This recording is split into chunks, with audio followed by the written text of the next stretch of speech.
l'échec était le début d'un vrai chemin spirituel. Pas une punition, pas une honte, mais une naissance. Une cassure qui révèle, un feu qui éclaire, une chute qui ouvre une porte. Bienvenue dans ce nouvel épisode sur les secrets de vie.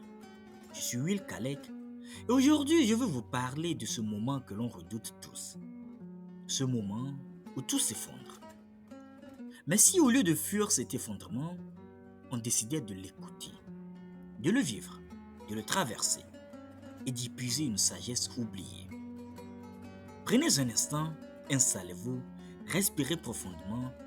Ce que vous allez entendre n'est pas une leçon. C'est un témoignage, une traversée et peut-être une lumière. Voici mon histoire. Il y a quelques années encore, j'ai connu l'un des moments les plus sombres de ma vie. Un projet que j'avais construit pendant 2 ans, avec passion, sueur et espoir, s'est écroulé en l'espace de quelques semaines. Juste quelques semaines. Des partenaires qui se désistent, des dettes qui s'accumulent, des critiques par ici et là. Et ce silence brutal de ceux qui hier encore me disaient « Tu vas tout déchirer mon ami ». Je me souviens de ce matin-là. Je m'étais regardé dans le miroir, les yeux vides, la gorge serrée. Je n'avais plus envie de sortir, plus envie de parler, plus envie de croire. C'était fini. Avez-vous déjà connu ce moment où tout s'effondre? Ce moment où ce que vous pensez solide se révèle fragile, où ce que vous croyez maîtriser vous échappe. Ce moment où vous êtes seul, face au vide, et où le silence pèse plus lourd que les mots. C'était sans doute un échec, brut, total, humiliant. Et pourtant, c'est ce jour-là que quelque chose a commencé. Une toute petite voix, presque inaudible, m'a murmuré. Tu es vivant. Tu peux encore apprendre. Tu peux encore choisir. Ce jour-là, j'ai découvert un mot nouveau, un mot puissant, un mot qui change des vies, la résilience. Ainsi dit-on souvent que le phénix ne renaît pas malgré les flammes. Il renaît grâce à elles. Nous vivons bien sûr dans une époque où la réussite est affichée comme un trophée permanent. Sur les réseaux, dans les conférences, dans les biographies, tout semble n'être que succès, croissance, ascension. Pourtant, derrière chaque victoire authentique, il y a souvent une série d'échecs silencieux, discrets, parfois même douloureux, mais essentiels. Et c'est là que naît la résilience. Ce mot devenu presque à la mode, mais que peu osent vraiment incarner. Car la résilience ne s'enseigne pas en théorie, elle se traverse. Échouer, c'est humain. C'est même inévitable si l'on ose sortir de sa zone de confort. Que ce soit une relation brisée, un projet abandonné, une trahison ou encore une chute brutale. L'échec est souvent perçu comme une fin. Mais en réalité, il peut être une renaissance. L'échec n'est pas un mur, c'est un miroir. Il nous montre ce que l'on n'a pas voulu voir. Il révèle nos fragilités, nos angles morts, nos illusions. Mais attention, il ne vient pas pour nous écraser. Il vient pour nous réaligner. Et pour cela, il nous faut de la résilience. C'est quoi alors cette résilience dont parle tout le monde?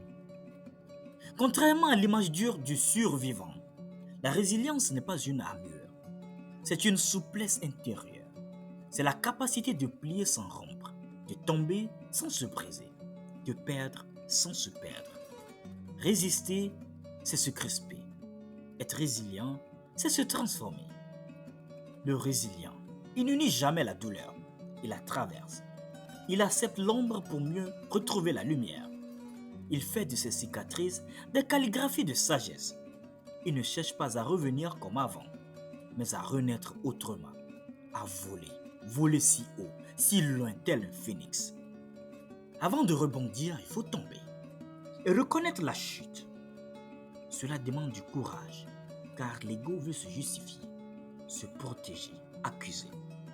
Mais le cœur, lui, apprend à dire « Oui, j'ai échoué. Et alors ?» Je suis encore debout. Un échec n'est jamais juste un échec.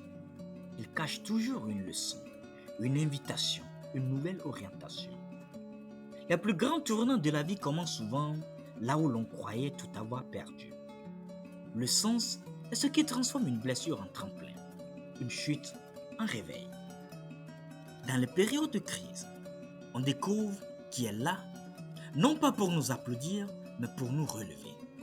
Alors la résilience ne se vit pas seule. Un mot, une main, un silence partagé peuvent devenir des actes de reconstruction invisibles, mais puissants.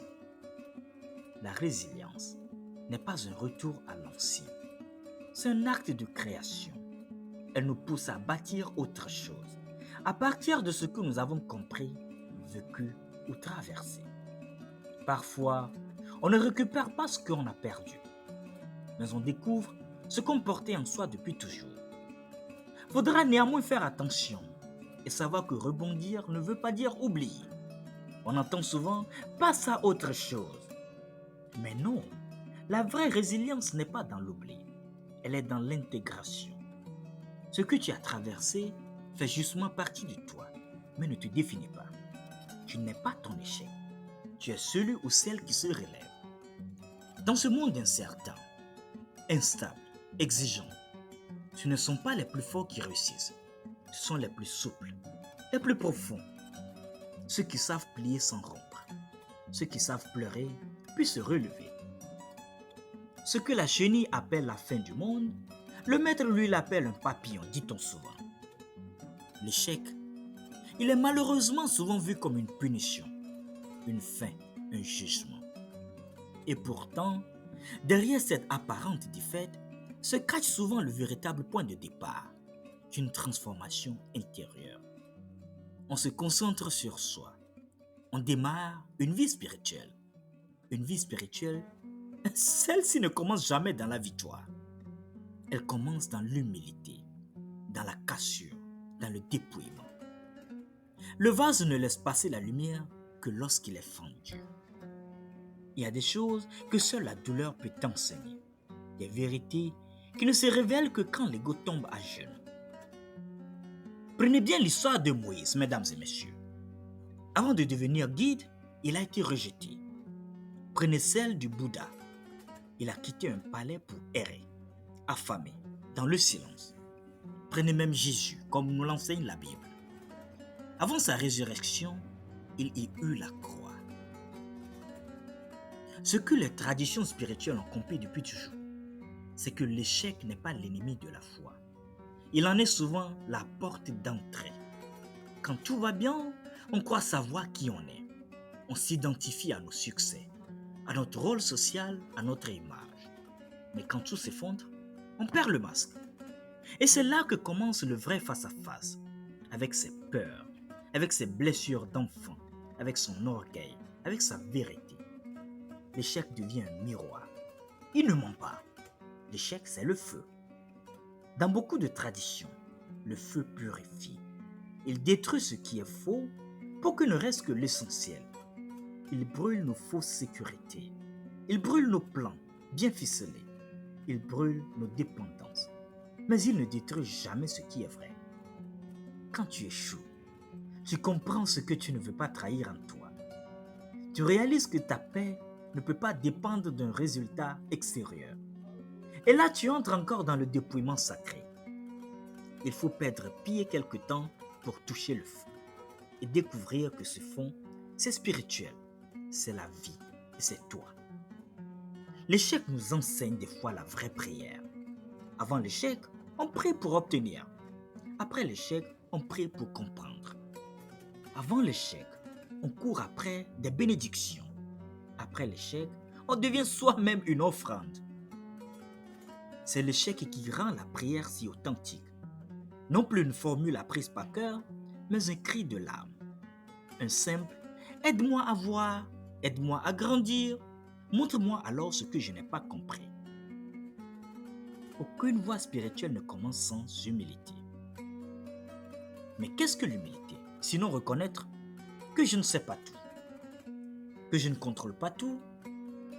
Et c'est en ce moment que l'échec fait tomber nos prétentions. il nous rend petits.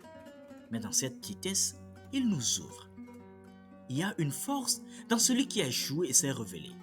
Non pas par orgueil, mais par foi. Une force douce. Une force qui ne cherche plus à dominer, mais à servir. La grandeur spirituelle n'est pas dans celui qui brille, mais dans celui qui guérit. Et souvent, ce sont vraiment ces cicatrices de l'échec qui font de nous des guérisseurs. Pose-toi une fois la question. Et si ton échec n'était pas un accident? Et s'il était l'appel à ton éveil? Peut-être que là où tu es tombé, c'est là que commence ton vrai chemin. Celui qui n'est plus dicté par la peur de perdre, mais par l'envie de vivre pleinement. Si vous êtes au sol aujourd'hui, restez un instant dans un silence absolu. Écoutez ce qu'il veut vous dire. Il y a très souvent une lumière cachée dans chaque chute, un feu sacré dans chaque douleur, une sagesse cachée dans chaque perte. Ce n'est pas la victoire qui m'a éveillé, dit l'âme, ce fut l'échec. Alors, quand l'échec viendra, et il viendra bien sûr, ne lui fermez pas la porte. Accueillez-le comme un messager spirituel. Car parfois, c'est en perdant tout qu'on découvre enfin l'essentiel. Et si ton échec n'était pas un accident? Et s'il était l'appel à ton éveil? Merci d'avoir suivi les secrets de vie. Au micro, Will Kalek. Partagez, likez et commentez. À très bientôt dans un nouvel épisode. Portez-vous bien.